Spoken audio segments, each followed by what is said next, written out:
cuando Dios envió su Espíritu sobre aquellos primeros cristianos que estaban en Jerusalén, obedeciendo el mandato del Señor mismo cuando les dijo que no se fueran de Jerusalén, sino que esperaran la promesa, el cumplimiento de la promesa, porque el Señor Jesús iba a bautizarles con Espíritu Santo y fuego, como lo había anunciado Juan el Bautista.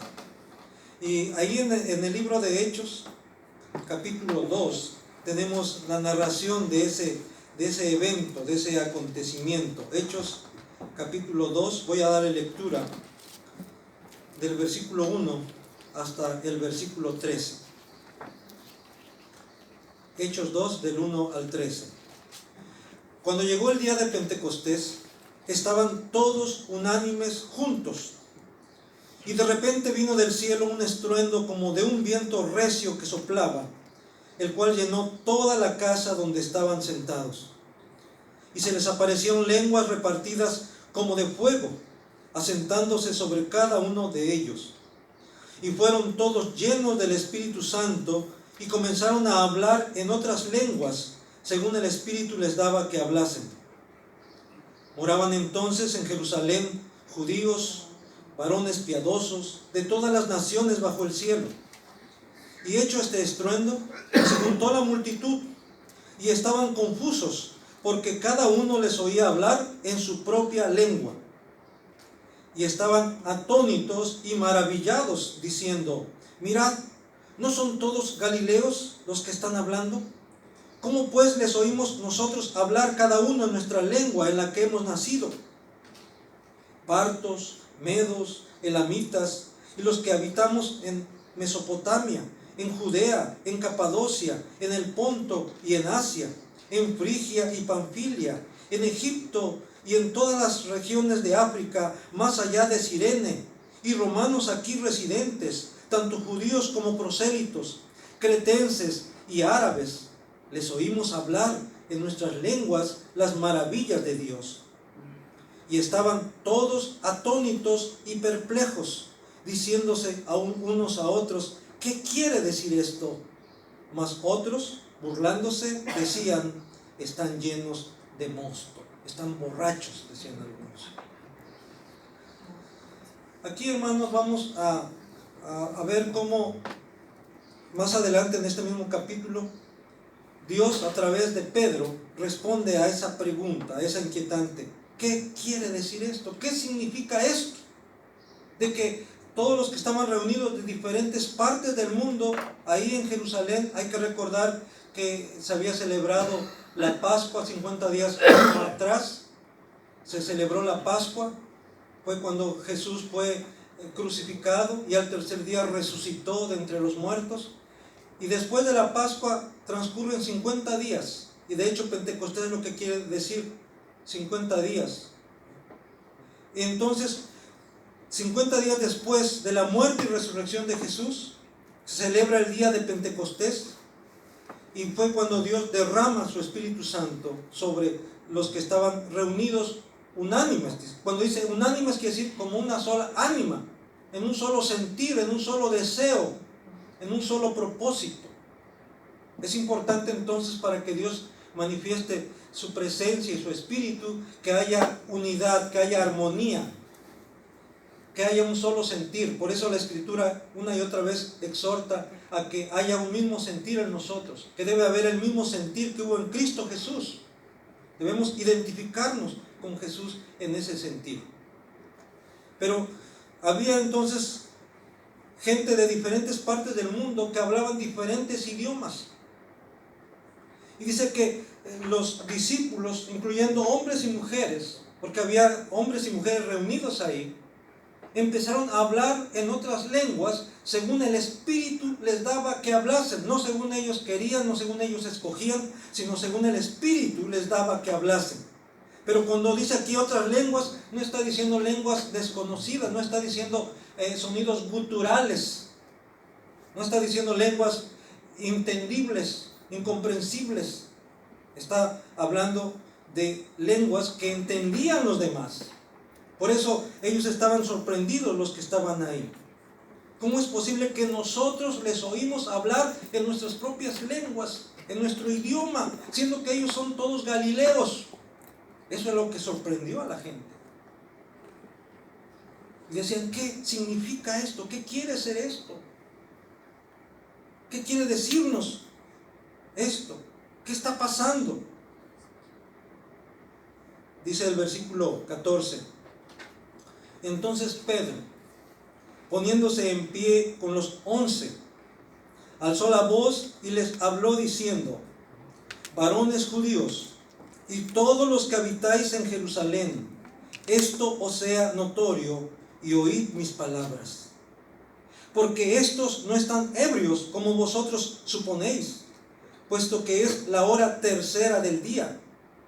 Mas esto es lo dicho por el profeta Joel. Dice Pedro, esto es lo que ya Dios había dicho, había profetizado por medio de Joel. Este es el cumplimiento de la profecía hecha por medio de Joel.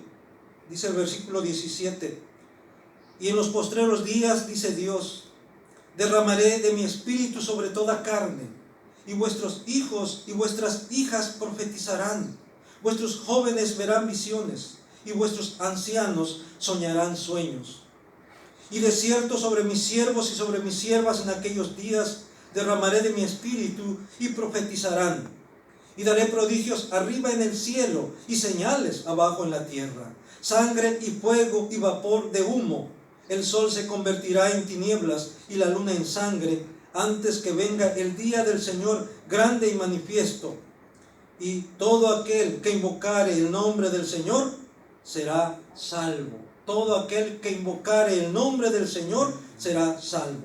¿Y quién hace posible, hermanos, que invoquemos el nombre del Señor? ¿Quién hace posible que los gentiles, que los mismos judíos invoquen el nombre del Señor? El Espíritu Santo. El Espíritu Santo, que fue derramado allá en el día de Pentecostés en la iglesia, representada por aquellos que estaban reunidos ahí, que era un número aproximado de 120 hombres y mujeres que estaban unánimes. Ni siquiera dice que estaban orando o ayunando, pero estaban juntos.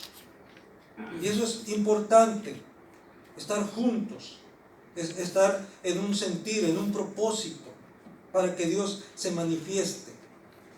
Entonces, el día de Pentecostés, el derramamiento del Espíritu Santo, hermanos, fue en una sola ocasión. No se está repitiendo. Fue allá en Jerusalén, 50 días después de la muerte y resurrección de Jesús. Y esto no tiene réplica. Fue una sola vez para cumplir la profecía. Y desde entonces Dios ha enviado su Espíritu, porque Jesús mismo para eso dijo: es necesario que yo me vaya, porque si no me fuere, no podría enviar al Consolador, no vendría el Consolador. Por eso me voy y enviaré el Espíritu Santo, el cual procede del Padre también. Entonces ese es el cumplimiento de esa promesa hecha por Jesús. Y por eso, hermanos, podemos decir que el bautismo o derramamiento del Espíritu Santo, como ya lo afirmamos, es un evento único e irrepetible. No es una segunda gracia, como a veces se enseña en algunas iglesias. Incluso se insta a las iglesias a tener su propio Pentecostés. Y se les dice, deben tener su propio Pentecostés. Y ellos entienden que tener propio Pentecostés es llegar al punto en que los hermanos empiecen a hablar en otras lenguas, en lenguas desconocidas, o que empiecen a caerse, que empiecen a privarse, a desmayarse. Pero Pentecostés es solamente una vez, ya sucedió, es un evento único e irrepetible. No es una segunda gracia como algunos lo afirman, no es una recompensa a la espiritualidad del hombre o de la iglesia. En otras palabras, no es algo con que Dios te va a premiar bautizándote con su Espíritu, como algunos piensan, porque estás ayunando, porque estás siendo muy bueno, muy santo, muy santa, y por eso no es una recompensa por tu espiritualidad. Tampoco es una respuesta a una oración distinta a la oración de aceptar a Cristo. ¿Por qué digo esto? Porque en la Biblia no encontramos, de verdad, no encontramos ningún pasaje en donde se nos ordene orar para ser bautizados con el Espíritu Santo. Sí, se nos exhorta a ser llenos del Espíritu Santo. Antes bien, ser llenos del Espíritu Santo, dice el apóstol Pablo allá en Efesios, a la iglesia de los Efesios, pero no solo a ellos, sino también a nosotros. No os embriaguéis con vino, en lo cual hay disolución. Antes bien, sed llenos del Espíritu Santo. Sí, podemos orar para ser llenos del Espíritu Santo, pero el bautismo con el Espíritu Santo, como Pentecostés, solamente se llevó a cabo allá en Jerusalén hace casi 2000 años. Y ya no se vuelve a repetir. Yo sé que muchos dicen que acá cerca de Los Ángeles, en California, en Azusa, también ya hubo un Pentecostés. Y que en otras partes del mundo ha habido otro Pentecostés. Insisto, Pentecostés en el sentido bíblico, como nos lo narra Hechos capítulo 2, fue un evento único y no se va a volver a repetir. Sin embargo, estamos conscientes que a veces Dios se manifiesta de una manera sorprendente y maravillosa en algunos lugares, en determinados tiempos, en la historia, en el tiempo. Sí, porque Dios es soberano, porque Dios es poderoso, pero Él da cumplimiento a sus promesas, a su palabra. Él ha dado su palabra y Él se ajusta, Él se apega a su palabra. Él no va a ir en contra de su palabra, Él no va a contradecir a su palabra, Él no va a ignorar su palabra, Él va a dar cumplimiento a esta palabra suya. Con ello yo quiero, en lo personal, mi convicción, ¿cuándo ocurre este bautismo del Espíritu Santo en la persona? Y yo estoy convencido que ocurre cuando tú recibes a Cristo como tu Señor y Salvador. No podemos separar. Es más, tú no puedes recibir a Cristo como tu Señor y Salvador si no es por el Espíritu Santo. A tal grado que la Biblia dice que nadie puede llamar a Jesús Señor si no es por el Espíritu, si no es por el Espíritu Santo. Voy a invitarles a que busquen algunos textos bíblicos, como el Evangelio de San Juan, capítulo 1, versículos 12 y 13. San Juan, capítulo 1, versículo 12 y 13. Dice así. Versículo 11. A lo suyo vino. Está hablando acerca de Jesús, del verbo eterno, de aquel verbo que estaba con Dios, de aquel verbo que era Dios. A lo suyo vino y los suyos no le recibieron. Mas a todos los que le recibieron, a los que creen en su nombre, a los que creen en su nombre, a los que le recibieron, a los que creen en su nombre, les dio potestad de ser hechos hijos de Dios, los cuales no son engendrados de sangre, ni de voluntad de carne, ni de voluntad de varón, sino de Dios. ¿Y cómo es que somos engendrados de Dios? Por medio de su Espíritu Santo. Es la única manera de ser engendrados por Dios. Es la única manera de ser hijos de Dios, por medio de su Espíritu Santo. Dice que a los que le recibieron, a los que creen en su nombre, les dio potestad de ser hechos hijos de Dios. Y estos no son engendrados de carne, ni de sangre, ni de voluntad humana, aunque sí, primero hemos sido engendrados de carne, de sangre, de voluntad humana, sí, pero ahora también hemos sido engendrados por voluntad de Dios. Por eso dice ahí, ahora somos hijos de Dios. Y no nada más es un título, sino es una realidad, es un hecho. Se ha efectuado en nosotros ese milagro, que ahora hemos sido hechos hijos de Dios, engendrados por Dios mismo por medio de su Espíritu Santo.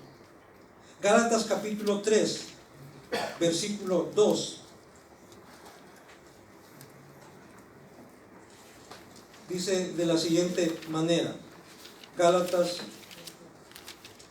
capítulo 3, versículo 2. Esto solo quiero saber de vosotros. ¿Recibisteis el Espíritu Santo por las obras de la ley o por el oír con fe? Aquí Pablo está exhortando a los Gálatas porque ellos estaban siendo influidos por los judaizantes. ¿Quiénes eran los judaizantes? Unos varones que habían venido o que habían salido de Jerusalén y que estaban diciéndole a los creyentes gentiles que no era suficiente creer y bautizarse, que no era suficiente creer en Cristo y bautizarse en el nombre de Cristo, sino que era necesario también circuncidarse, que era necesario también guardar los días de reposo, los Shabbat, los sábados, que era necesario también guardar las lunas nuevas y todos aquellos rituales de los judíos. Siendo gentiles, los creyentes tenían que actuar como judíos, circuncidarse como los judíos, guardar el Shabbat como los judíos, guardar la ley como los judíos. Entonces es creer y guardar la ley. Y por eso el apóstol Pablo les está diciendo ahí en el capítulo 3, oh Gálatas insensatos, ¿quién os fascinó para no obedecer a la verdad? A vosotros ante cuyos ojos Jesucristo fue ya presentado claramente entre vosotros como crucificado. Esto quiero saber, dice Pablo, de ustedes. ¿Recibisteis el Espíritu Santo por las obras de la ley o por el oír con fe? Aquí el apóstol Pablo no está cuestionando si los Gálatas tenían el Espíritu Santo o no.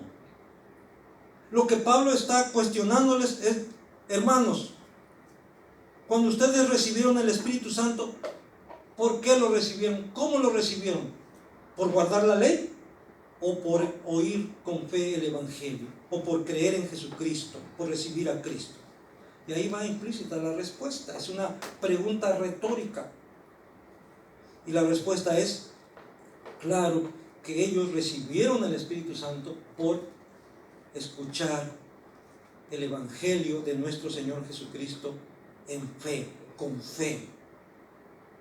Entonces, hermano, hermana, cuando recibimos el Espíritu Santo, cuando recibimos el Evangelio, cuando creímos en Cristo con todo nuestro corazón, cuando hemos puesto nuestra fe, nuestra confianza en Él. También el apóstol Pablo, cuando escribe a los Romanos, en el capítulo 8, por favor busquen en sus Biblias, Romanos capítulo 8, versículo 9. Dice Romanos 8, versículo 9. Mas vosotros no vivís según la carne, sino según el Espíritu. Si es que el Espíritu de Dios mora en vosotros. Y si alguno no tiene el Espíritu de Cristo, ¿qué dice? No es de Él. Simple y sencillamente, o tienes el Espíritu de Cristo. ¿Y cuál es el Espíritu de Cristo? El Espíritu Santo. O tienes el Espíritu de Cristo, el Espíritu Santo, y eres de Él, o no tienes al Espíritu Santo, no tienes al Espíritu de Cristo, por lo tanto, entonces no eres de Él. Así, hermano, no hay, aquí como dicen por ahí, no hay medias tazas, no hay medias tintas, no hay entre sí y no, entre veremos. O tienes a Cristo y tienes al Espíritu Santo, o no tienes a Cristo porque tampoco tienes al Espíritu Santo. No lo estoy diciendo yo, lo está diciendo la Escritura, lo está diciendo el apóstol Pablo cuando escribe a los Romanos, y conste que el Espíritu Santo, que Pablo está hablando por inspiración del Espíritu Santo, que esto es la palabra de Dios, no es la palabra de Pablo, es la palabra de Dios. También el apóstol Pablo, allá en la primera carta del apóstol Pablo a los Corintios, en el capítulo 3, versículo 16, primera de Corintios 3, 16, dice así: ¿No sabéis que sois templo de Dios y que el Espíritu de Dios mora en vosotros? ¿No saben esto? ¿Ignoran esto? Entonces, ¿cómo es que alguien se atreve a decirnos, a juzgarnos y decir, no, tú no tienes el Espíritu Santo? Tú nomás dices que eres cristiana, que eres cristiano, pero tú no tienes el... ¿Por qué? Porque no hablas en lenguas.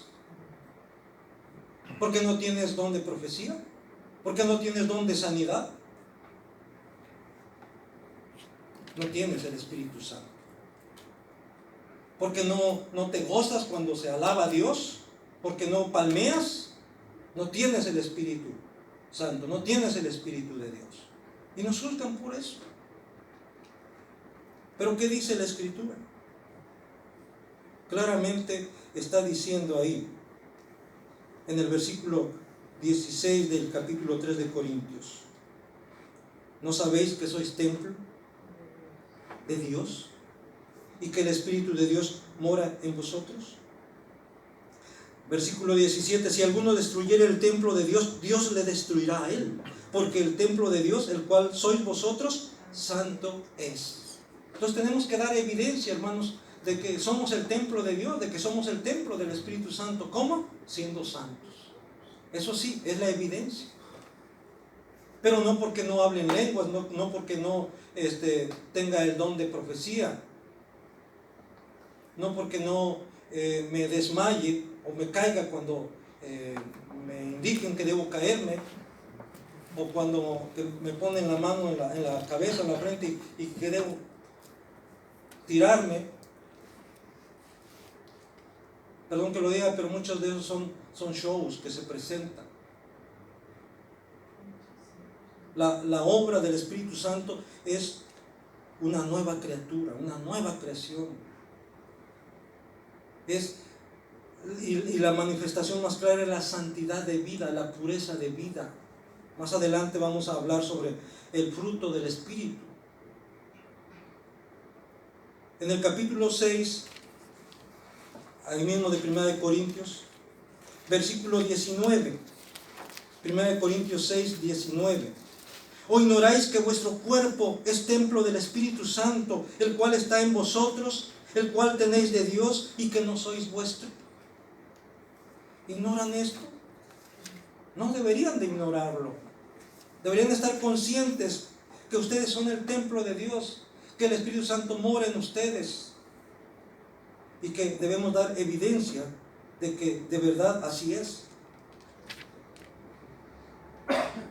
¿Qué se logra con este bautismo del Espíritu Santo?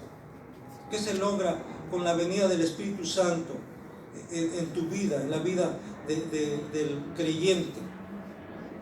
Pues por supuesto que lo primero que hace es efectuar en nosotros el nuevo nacimiento. Dice Jesús mismo allá en San Juan, capítulo 3, versículo 5 y 6, cuando Jesús está hablando con Nicodemo. Por favor, busquen San Juan, capítulo 3, versículos 5 y 6. Respondió Jesús, desde el versículo 4, versículo 3. San Juan capítulo 3, versículo 3. Respondió Jesús y le dijo: de cierto te digo, que el que no naciere de nuevo no puede ver el reino de Dios. Nicodemo le dijo: ¿cómo puede un hombre nacer siendo viejo? ¿Puede acaso entrar por segunda vez en el vientre de su madre y nacer? Respondió Jesús: de cierto te digo, que el que no naciere del agua y del Espíritu no puede entrar en el reino de Dios. El que no naciere del agua y del Espíritu no puede entrar en el reino de Dios. ¿Por qué? Dice el versículo 6, porque lo que es nacido de la carne, carne es, y lo que es nacido del Espíritu, Espíritu es. Todo ser humano, todo, incluyéndonos nosotros, tú y yo,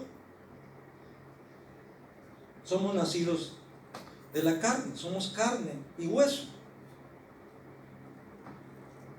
Pero mientras no tengamos el Espíritu de Dios, seguimos siendo carne y hueso nada más. Y la Escritura dice que la carne y la sangre no heredarán el reino de Dios, no heredarán el reino de los cielos. Por eso Jesús dijo, es necesario nacer de nuevo. Es necesario nacer del agua y del Espíritu, nacer del Espíritu. Por eso dice, lo que es nacido del Espíritu, Espíritu es. La única manera de poder entrar al reino de los cielos es naciendo del Espíritu. ¿De cuál Espíritu? Del Espíritu de Dios, del Espíritu Santo. Así es que ¿quién obra en nosotros ese nuevo nacimiento? El Espíritu Santo. Por eso en Efesios capítulo 2, versículo 5, dice así, Efesios 2, 5. Desde el versículo 4 voy a leer también. Pero Dios, que es rico en misericordia, por su gran amor con que nos amó, aun estando nosotros muertos en pecados, nos dio vida juntamente con Cristo. Por gracia sois salvos. Juntamente con Cristo nos dio vida cuando estábamos muertos en pecados. El hombre sin Cristo, el hombre sin el Espíritu de Dios, sin el Espíritu de Cristo está muerto. La mujer está muerta, espiritualmente hablando, en sus delitos y pecados. Y un muerto no puede hacer nada por sí mismo, mucho menos por los demás. Y eso dice la Escritura, que nosotros estamos muertos en delitos y pecados. Hasta que Dios imprimió, hasta que Dios puso en nosotros más bien, hasta que Dios sopló en nosotros su Espíritu Santo. Y nos dio vida. Y vida en abundancia. Porque Jesucristo vino precisamente para eso, para dar vida y vida en abundancia. Y siempre yo tomo como referencia cuando hablo de este tema, lo que tenemos ahí la visión de Ezequiel del valle de los huesos secos, Ezequiel 37. A mí ese pasaje como diría un hermano por ahí, me impacta, me impresiona. Como Dios le muestra a Ezequiel un valle lleno de huesos secos, pero esos secos en gran manera. Eso quiere decir ya deshaciéndose, haciéndose polvo ya, totalmente secos. Y Dios le pregunta a su profeta, ¿tú crees que estos huesos volverán a vivir? ¿Y qué le respondió Ezequiel? Señor, tú lo sabes. Tú lo sabes. Como diciendo, si tú quieres, claro que sí puede volver a vivir. Y le dijo el Señor, profetiza. ¿Qué es profetizar? Es dar a conocer su palabra, es dar a conocer su voluntad. Profetiza. Háblales. Y Dios, hermanos, fue el que trajo vida. Dice que después de que empezó a profetizar, a hablarles el profeta, se empezaron a juntar los huesos. Y se empezaron a cubrir de tendones, de músculos, de piel.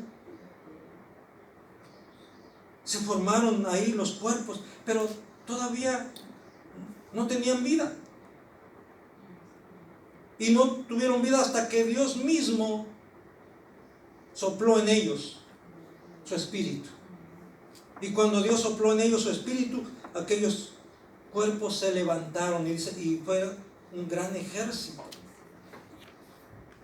Dice, más adelante le explica a Ezequiel, estos huesos representan, simbolizan a la casa de Israel, representan a mi pueblo, representaban la condición en que el pueblo de Israel se encontraba.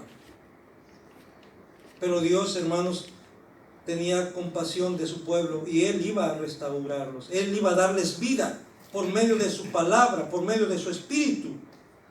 Y Él lo sigue haciendo, hermanos, ahora también, no solamente con el pueblo de Israel, sino con la humanidad entera. A pesar de que la humanidad está sumida en tanta maldad, en tanto pecado, cuando escuchamos lo que está pasando, hermanos, en nuestro país, con lo que está pasando en otras naciones, hasta dónde es capaz de llegar el ser humano en su maldad, en su ambición. Uno dice, Señor, ¿por qué lo permites?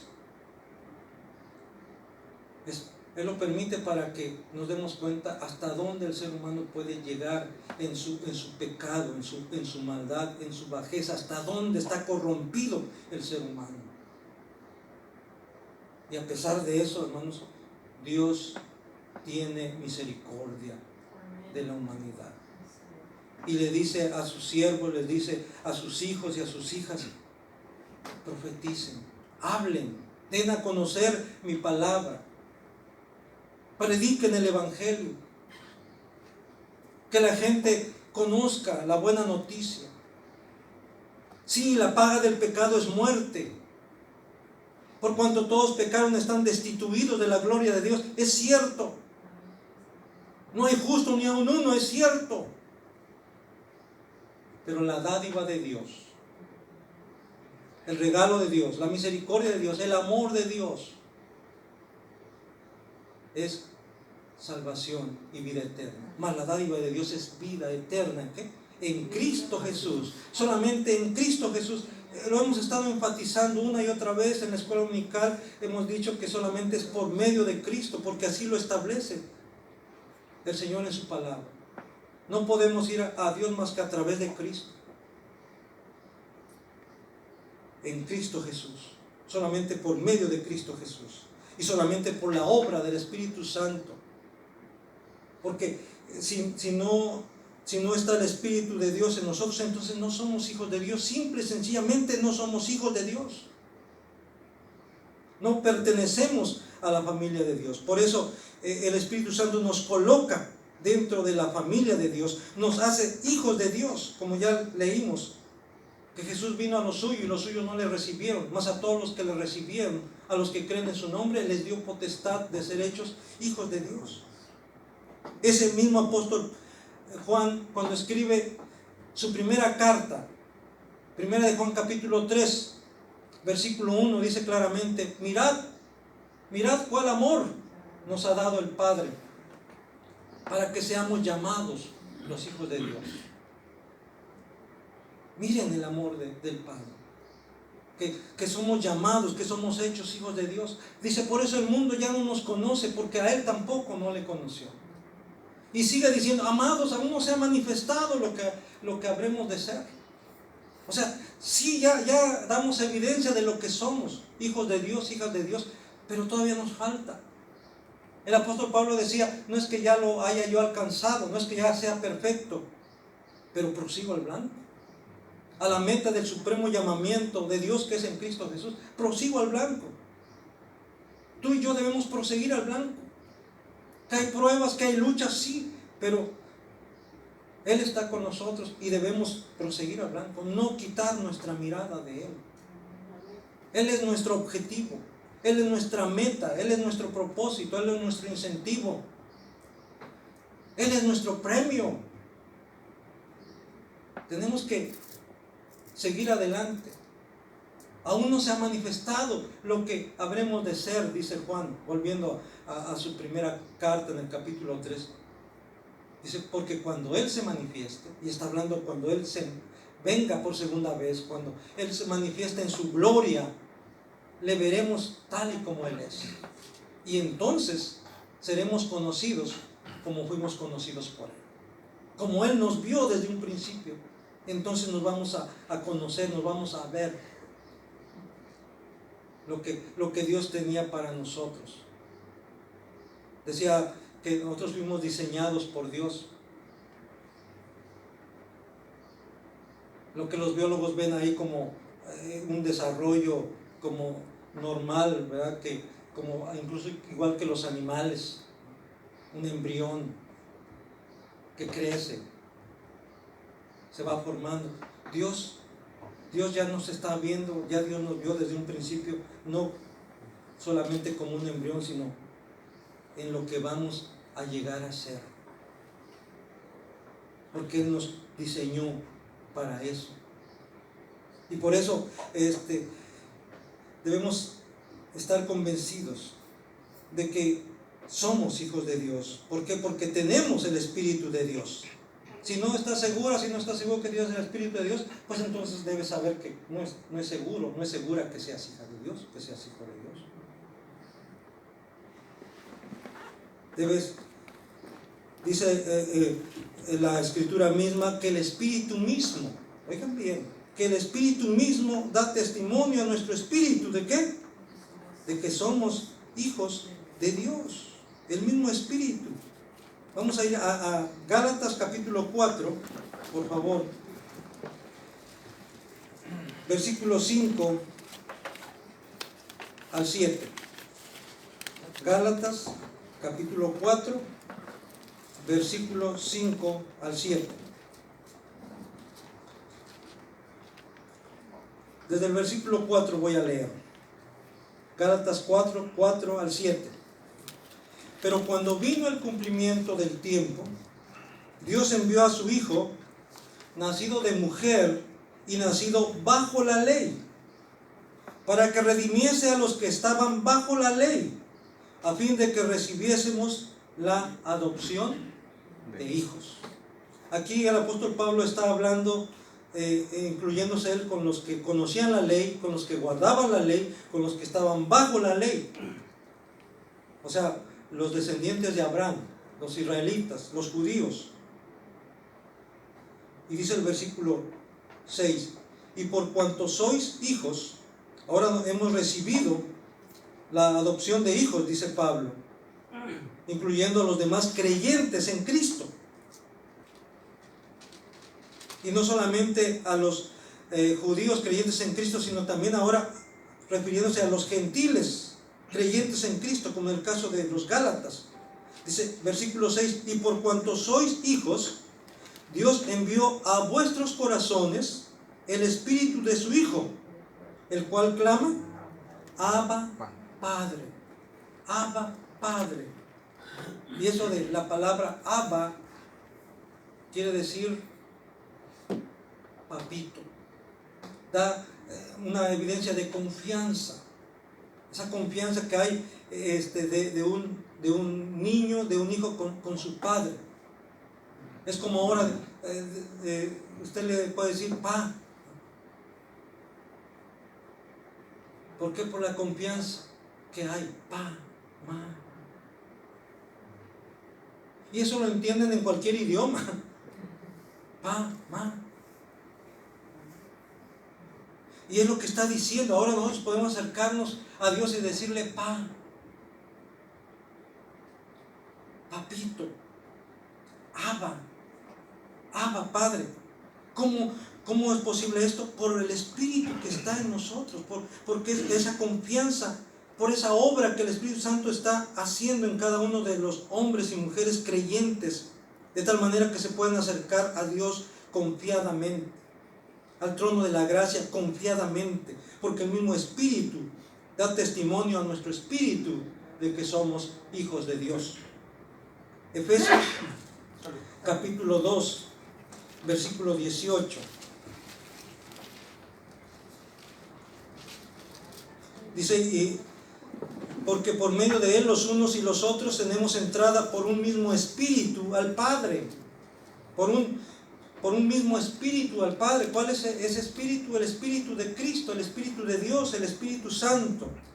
Tanto unos como otros. ¿A qué se refiere? Tanto judíos como gentiles.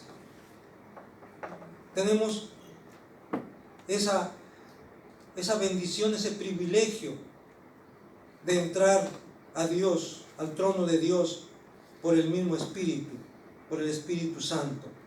Y el versículo 19 sigue diciendo, así que ya no sois extranjeros ni advenedizos, sino conciudadanos de los santos y miembros de la familia de Dios. ¿Quién hace posible que seamos miembros de la familia de Dios? ¿Quién hace posible que ahora seamos hijos de Dios? El Espíritu Santo. La obra de Cristo, sí, pero aplicada por el Espíritu Santo en nosotros. Versículo 22, en quien vosotros también sois juntamente edificados para morada de Dios en el Espíritu. Somos edificados. El apóstol Pedro, cuando escribe, él dice que nosotros también, en Primera de Pedro, capítulo 1, un poquito más adelante, ahora es Pedro quien habla. En el capítulo 1, Pedro, por medio del Espíritu Santo, dice, versículo 22 y 23 de Primera de Pedro: habiendo purificado vuestras almas por la obediencia a la verdad, mediante el Espíritu. ¿Quién es el que purifica nuestras almas? ¿Quién es el que nos limpia? ¿El bautismo? Porque muchos piensan que es el bautismo el que nos limpia, el que nos lava. Y por eso dicen, esos presbiterianos que nomás le echan tantita agüita. ¿Qué es eso? No, hay que sumergirlos. Ese bautismo de la agüita no sirve. Hay que sumergirlos. Para simbolizar la muerte y resurrección de Cristo. Y por eso aún hay que llevarlos al mar, para que sus pecados se los lleve el mar y se vayan a lo más profundo del mar. El agua no limpia, o sea, limpia el cuerpo, sí, y con esas playas que tenemos tan contaminadas, ¿verdad? Pero no es el agua el que limpia, hermanos, hablando en términos espirituales. ¿Es quién? Es el Espíritu Santo, es el Espíritu de Dios, es también la palabra. ¿Con qué limpiará el joven su camino? Con guardar su palabra. Pero no puedes guardar su palabra si no tienes el Espíritu de Dios, si no tienes el Espíritu Santo. Porque el Espíritu está obrando juntamente con la palabra. Y por eso ahí claramente está diciendo el apóstol Pedro en el versículo 22 y 23: habiendo purificado vuestras almas por la obediencia a la verdad. ¿Y dónde está esa verdad? Aquí, en la Escritura, en el Evangelio, en Jesucristo mismo. Él es la verdad, mediante el Espíritu, para el amor fraternal no fingido. Amaos unos a otros entrañablemente de corazón puro, siendo renacidos no de simiente corruptible, sino de incorruptible. Sí, primero nacimos por simiente corruptible, definitivamente, porque fuimos engendrados por nuestro Padre, nacimos de nuestra madre. Sí, fuimos engendrados primero de simiente corruptible, pero ahora, por medio del Evangelio, por medio de la palabra y por medio del Espíritu Santo, hemos renacido, dice ahí, no de simiente corruptible, sino de incorruptible, por la palabra de Dios, que vive y permanece para siempre. Por la palabra de Dios que vive y permanece para siempre. Y abajo dice en el versículo 25 al final: y esta es la palabra que por el Evangelio os hemos anunciado, os es anunciado. Esta es la palabra que por el Evangelio ha sido anunciado.